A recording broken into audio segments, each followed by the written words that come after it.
Kasaragod social media influencer Chinnu പാപ്പുവിന് പിന്നാലെ ആൺ സുഹൃത്ത് സന്ദേശ് ആത്മഹത്യ ചെയ്ത സംഭവം കടുത്ത മാനസിക സമ്മർദ്ദവും കുറ്റബോധവും കാരണമെന്ന് പോലീസിന്റെ പ്രാഥമിക അന്വേഷണത്തിൽ കണ്ടെത്തൽ.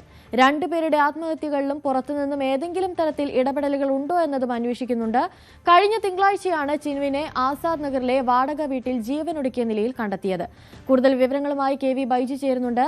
ബൈജു, ഇന്നലെ ഈ വാർത്ത പുറത്തു വന്നത് മുതൽ ഉയർന്നുവരുന്ന ഒരു സംശയമാണ് ഇരുവരുടെയും ആത്മഹത്യക്ക് പിന്നിൽ മറ്റെന്തെങ്കിലും കാരണമുണ്ടോ എന്നുള്ളത്. പോലീസിന് അത്തരത്തിൽ എന്തെങ്കിലും വിവരങ്ങൾ ഇപ്പോൾ ലഭിച്ചിട്ടുണ്ടോ? എന്തൊക്കെയാണ് നിലവിലെ സാഹചര്യം?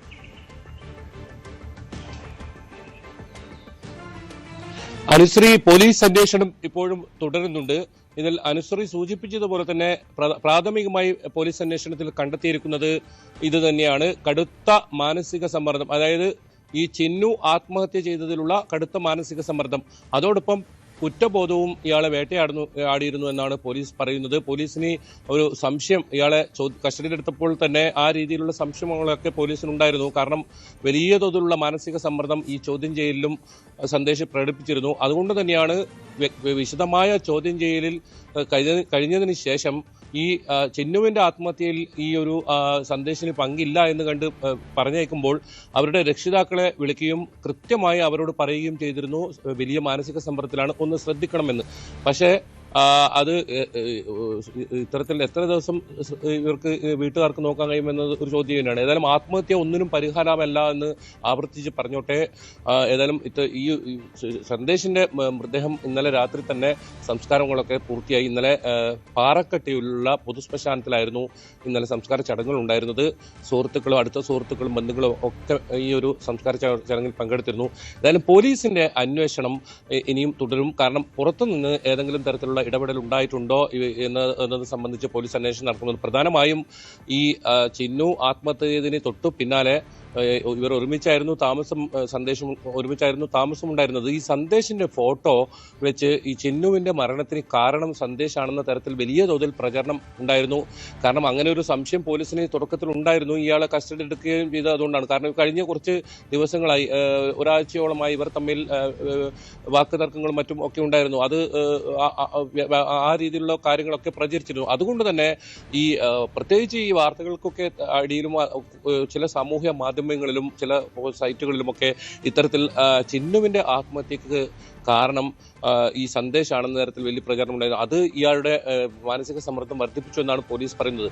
അതോടൊപ്പം അവസാന നാളുകളിൽ ചിന്നുവിനൊപ്പം കഴിയുന്ന ആ സമയങ്ങളിൽ ചിന്നു ആത്മഹത്യ ചെയ്യുന്നതിന് തൊട്ട് മുന്നൊക്കെ ഇവർ തമ്മിൽ കലഹങ്ങളും വഴക്കുകളൊക്കെ ഉണ്ടായത് ഇയാളെ സംബന്ധിച്ചിടത്തോളം വലിയ കുറ്റബോധത്തിന് ഇടയാക്കിയെന്നാണ് പോലീസ് പറയുന്നത്.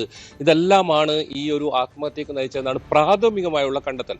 പക്ഷേ പോലീസ് ഈ കാര്യത്തിൽ വിശദമായ അന്വേഷണം നടത്തുമെന്നാണ് അറിയിച്ചിട്ടുള്ളത്. നമ്മൾ ഈ അന്വേഷണ ഉദ്യോഗസ്ഥരുമായി സംസാരിച്ചിരുന്നു. അത് കഴിഞ്ഞ ദിവസം നമ്മൾ വ്യക്തമാക്കിയതാണ്. കാരണം ഇയാൾ ആഹാരം കഴിക്കാൻ പോലും ഈ പോലീസ് കസ്റ്റഡിയിലെടുത്തപ്പോൾ തയ്യാറായിരുന്നില്ല. അവസാനമായി ഒന്ന് ചിന്നുവിനെ കാണണം എന്നതായിരുന്നു ഏറ്റവും ഇയാൾ ആഗ്രഹിച്ചിരുന്നത്. അങ്ങനെ പോലീസ് ഈ അവസാനമായി മൃതദേഹം കാണിക്കാൻ കൊണ്ടുപോയി. പോലീസ് തന്നെയാണ് ഈ ചിന്നുവിന്റെ മൃതദേഹം കാണിക്കുന്ന സാഹചര്യം ഉണ്ടായത്. ഭക്ഷണം കഴിച്ചാൽ മാത്രമേ തന്നെ കാണിക്കൂ എന്ന് പറഞ്ഞുകൊണ്ട് പിന്നീട് അല്പം ഭക്ഷണം കഴിച്ചു. തനിക്ക് ഭക്ഷണം ഇറങ്ങുന്നില്ല എന്നൊക്കെ പറയുന്ന രീതിയിൽ അത്രത്തോളം കടുത്ത മാനസിക സമ്മർദ്ദത്തിലായിരുന്നു സന്ദേശം ആ സമയങ്ങളിൽ എന്നാണ് പോലീസ് വ്യക്തമാക്കുന്നത്. എന്തായാലും ഇതിൽ അന്വേഷണം തുടരും. തിങ്കളാഴ്ച, അതായത് കഴിഞ്ഞ തിങ്കളാഴ്ചയാണ് ചിന്നുവിനെ ആസാദ് നഗറിലെ വാടക ക്വാർട്ടേഴ്സിൽ ആത്മഹത്യ ചെയ്ത നിലയിൽ കണ്ടത്. അത് ഫാനിൽ തൂങ്ങി ആയിരുന്നു ചിന്നു ആത്മഹത്യ ചെയ്തത്.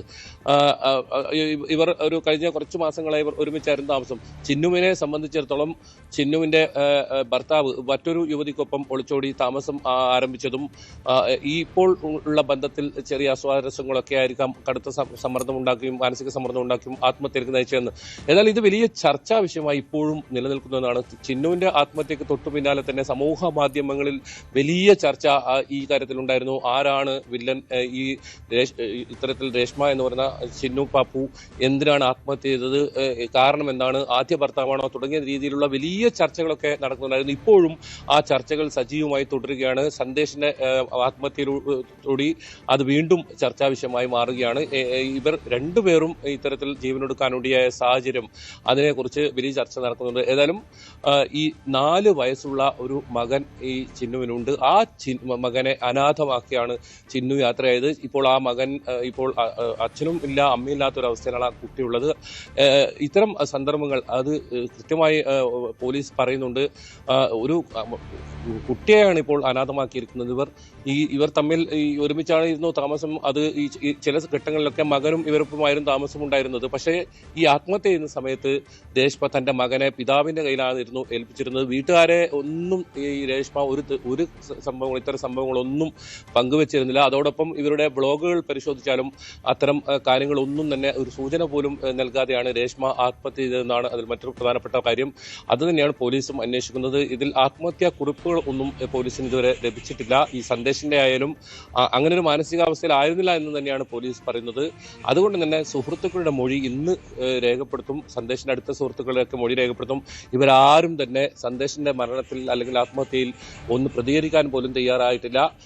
അവർ പറയുന്നത് നമ്മോട് ക്യാമറയ്ക്ക് മുന്നിൽ അല്ലെങ്കിൽ പറയുന്നത് ഇവർ ഒരുമിച്ച് രാത്രി സന്ദേശിനെ ചേർത്ത് പിടിച്ചിട്ടും സന്ദേശ് ഒടുവിൽ ആത്മഹത്യ ചെയ്യുന്ന സാഹചര്യമാണ് ഉണ്ടായത്. ഏതായാലും പോലീസ് സുഹൃത്തുക്കളുടെ മൊഴി ഇന്ന് രേഖപ്പെടുത്തുമെന്നാണ് അറിയിച്ചിട്ടുള്ളത്. അതോടൊപ്പം രേഷ്മയുടെ ആത്മഹത്യയുമായി ബന്ധപ്പെട്ട വിശദമായ ഒരു അന്വേഷണം ഇപ്പോൾ നടക്കുന്നുണ്ട്. ഈ സന്ദേശിന്റെ ഫോൺ പോലീസ് കസ്റ്റഡിയിലാണ്. അതോടൊപ്പം രേഷ്മയുടെ ഫോണും പോലീസ് കസ്റ്റഡിയിലാണ്. ഇത് വിശദമായി പരിശോധന തുടരുമെന്ന് തന്നെയാണ് പോലീസ് വ്യക്തമാക്കുന്നത്. എന്നാലും ഈ ഭർത്താവ് പ്രജു എന്ന് പറയുന്ന ഈ രേഷ്മയുടെ ഭർത്താവായ പ്രജു എന്ന് പറയുന്ന ഇയാളെ കേന്ദ്രീകരിച്ചും പോലീസ് ഇയാളെ ചോദ്യം ചെയ്യുമെന്നാണ് പറഞ്ഞിട്ടുള്ളത്. കാരണം ഇയാൾ രേഷ്മ ഏതെങ്കിലും തരത്തിൽ മാനസികമായി മറ്റു തരത്തിൽ ഏതെങ്കിലും സമ്മർദ്ദത്തിനിടയാക്കിയിട്ടുണ്ടോ എന്നാണ് പോലീസ് നോക്കുന്നത്. ഇയാൾ ഒരു വിവാഹിതയായ ഒരു പെൺകുട്ടിയോടൊപ്പം ഒളിച്ചോടുന്ന സാഹചര്യം ഉണ്ടായത്. അത് വലിയ വാർത്തയായി മാറുകയും ചെയ്തിരുന്നു. അതൊക്കെ രേഷ്മയെ സംബന്ധിച്ചിടത്തോളം രേഷ്മയുടെ വീഡിയോകൾ പരിശോധിച്ചാൽ കാണാം. വലിയ സന്തോഷത്തിലാണ് ഭർത്താവും ആ 4 വയസ്സുള്ള കുട്ടിക്കൊപ്പം ഏറ്റവും അവസാനമൊക്കെ ചെയ്ത ബ്ലോഗിലൊക്കെ അവർ ആ രീതിയിലായിരുന്നു ഇടപെടൽ നടത്തിയിരുന്നത്. അതുകൊണ്ട് തന്നെ ഇവർക്ക് താങ്ങാൻ കഴിയുന്നതിനും അപ്പുറമായിരുന്നു ഈ ഭർത്താവിന്റെ ഇത്തരത്തിലുള്ള ഒരു വേർപിരിയൽ. നിയമപരമായി തന്നെ ഇത്തരം കാര്യങ്ങൾ നീക്കുന്നതിനിടയിലാണ് മറ്റൊരാളുമായി ഇഷ്ടത്തിലാവുന്നത്. പക്ഷെ ആ ബന്ധത്തിലും അസ്വാരസ്യങ്ങൾ ഉണ്ടായി, ഇവർ വാക്കുതർക്കങ്ങൾ ഉണ്ടായി എന്നാണ് പോലീസ് പറയുന്നത്. വ്യക്തിപരമായ രേഷ്മയുടെ ജീവിതത്തിൽ പലതരത്തിലുള്ള പ്രശ്നങ്ങളും ഉണ്ടായി.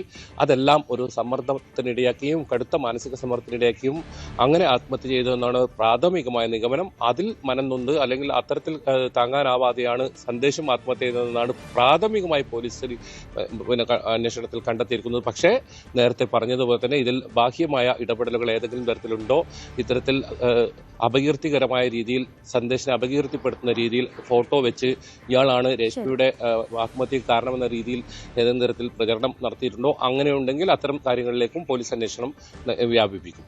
ശരി, KV ബൈജുവാണ് കൂടുതൽ വിവരങ്ങൾ നൽകിയത്.